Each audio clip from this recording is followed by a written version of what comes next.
मसीह के मित्रों, फिलिप्पियों की पत्री उसका 4था अध्याय और पद 13। पौलुस कहते हैं जो मुझे सामर्थ देता है उसमें मैं सब कुछ कर सकता हूँ। उसके पहले 12वें पद में पौलुस कहते हैं मैं दीन होना भी जानता हूँ, बढ़ना भी जानता हूँ।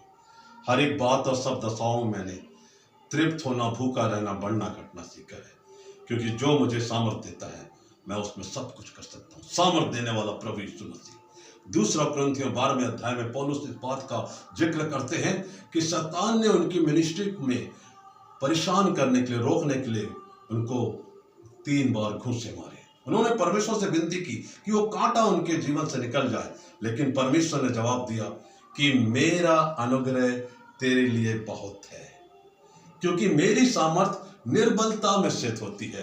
आज मैं और आप सीखने जा रहे हैं कि हम सामर्थ कैसे प्राप्त कर सकते हैं। और सबसे पहली बात है, सामर्थ प्राप्त करने के लिए हमें निर्बल बनना पड़ता है, क्योंकि पौलुस कह रहे हैं जब जब मैं निर्बल होता हूं तब तब बलवंत होता हूं। अर्थात जब हम मसीह के लिए नम्र बन जाते हैं, दीन बन जाते हैं, खुदावंद यीशु मसीह ने भी निर्बलता में अपने आप को रख दिया, रोगी कर दिया, दुख सहा, तकलीफ सही और क्रूस की महान मृत्यु को सह लिया।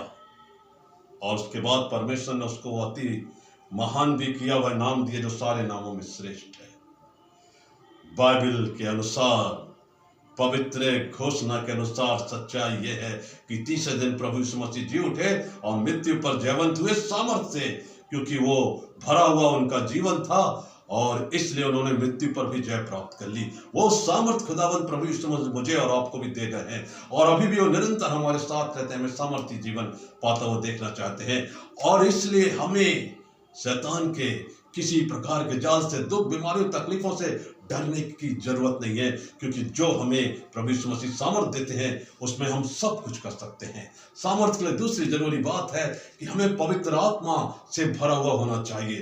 प्रभु यीशु मसीह जब गलील में प्रचार के लिए निकले तो वो सामर्थ से भरे हुए थे, सामर्थ के काम करते थे। दुष्ट आत्मा उनके सामने आके दंडवत करती थी, रोगी चंगे होते थे, क्योंकि उन्होंने मनुष्य रूप में पवित्र आत्मा को पाया और सामर्थ से वो भर गए। और प्रभु के शिष्य और चेले लोग जब एक घर में इकट्ठा थे और वो प्रार्थना कर रहे थे तब पवित्र आत्मा उतरा और वो सामर्थ से भर गए। पौलुस ने कहा है, क्या तुम नहीं जानते कि तुम्हारी देह जीवते परमेश्वर का मंदिर है। और यदि हम जीवते परमेश्वर का मंदिर है तो हमें लाइफ होना चाहिए, लाइवलीनेस होना चाहिए, जीवन होना चाहिए, क्योंकि हम जीवन का संदेश लोगों को सुना रहे हैं। हमें पवित्र आत्मा से भरपूर होकर लोगों के बीच में जाना है।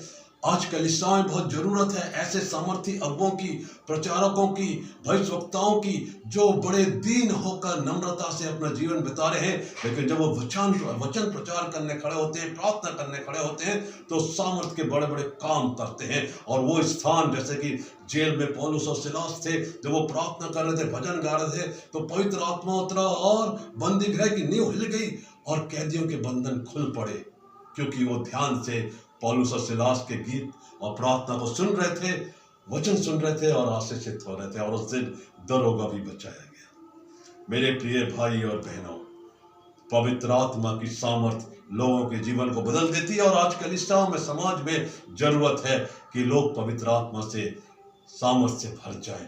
तीसरी और महत्वपूर्ण बात, वो 12 वर्ष से एक स्त्री को लहू बहने का रोग था और उसका ये दृढ़ विश्वास था कि यदि मैं प्रभु यीशु मसीह के वस्त्र के छोर को छू लूंगी तो मैं चंगी हो जाऊंगी। और वैसा ही हुआ। उसने पीछे से प्रभु के वस्त्र को छुआ और वो चंगी हो गई। तब प्रभु ने पलट कर कहा कि शायद किसी ने मुझे छुआ है। शिष्यों ने कहा, प्रभु भीड़ तो आपको दबा रही है, आप पर गिर पड़ती है। परंतु प्रभु यीशु मसीह ने एक शानदार बात कही, नहीं, मुझे किसी ने छुआ क्योंकि मुझमें से सामर्थ निकली है। तब वो स्त्री डरते और कांपते हुए आई, उनके चरणों पर गिर पड़ी और अपना परिचय दिया। प्रभु ने कहा, बेटी, तेरे विश्वास ने तुझे चंगा किया है, कुशल से चली जा। सामर्थ पाने के लिए सबसे जरूरी तीसरी और अंतिम बात है कि हम विश्वास में मजबूत हों। और बहुत बार हमारे परिवारों में, कलीसिया में, घरों में विश्वास की कमी पाई जाती है और विश्वास की कमी होने से बहुत से प्रार्थनाओं का उत्तर नहीं मिलता, बहुत से काम रुक जाते हैं।